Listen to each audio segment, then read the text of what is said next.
Le prix Coup de pouce vient encourager une démarche de plan de mobilité employeur en cours de lancement. Par exemple, une entreprise qui a tout mis en place pour inciter ses collaborateurs à la pratique du vélo.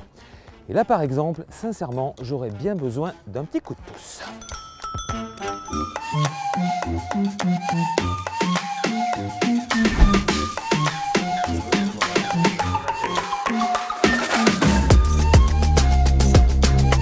Laura, votre réaction sur, on va dire, sur la remise de ce prix? Nous sommes très fiers aujourd'hui de recevoir ce prix.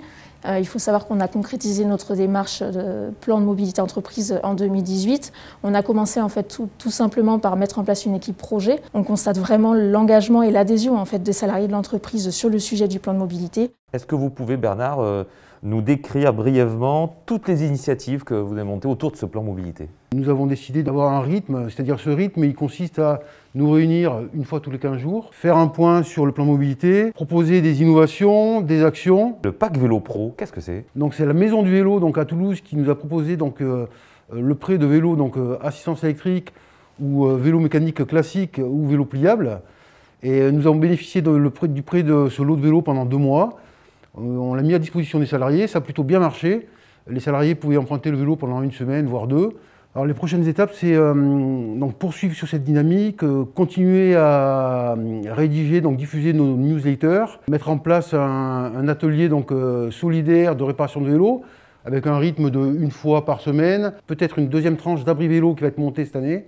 On réfléchit peut-être à faire un événement intra-Safran Power Unit, pourquoi pas une journée à pied, où on y réfléchit. Quel bilan faites-vous justement de ces actions? Bilan positif, comme je vous le disais, donc beaucoup d'actions qui sont menées. Je sais que l'équipe se réunit très régulièrement pour mener des actions. Alors les actions, c'est aussi bien à l'intérieur de l'entreprise qu'à l'extérieur, c'est important de le souligner. Chez nous, c'est des dispositifs en rapport avec le covoiturage, des abris vélos qui sont déployés, donc c'est ce genre d'actions qui sont visibles vraiment à l'intérieur de l'entreprise. On le voit, il y a un réel engouement, la prise des transports en mode doux, le covoiturage, transport en commun ou le vélo. Et actuellement, nous sommes à une moyenne de 10% des salariés quand même qui empruntent ces modes.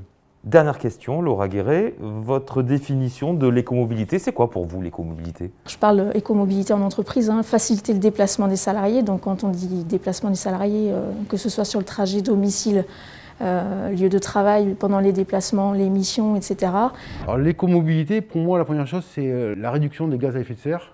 Et puis c'est de trouver et d'essayer de déployer au maximum des modes de transport alternatifs à la voiture individuelle, tout en réduisant au maximum les émissions polluantes et bien sûr le trafic routier.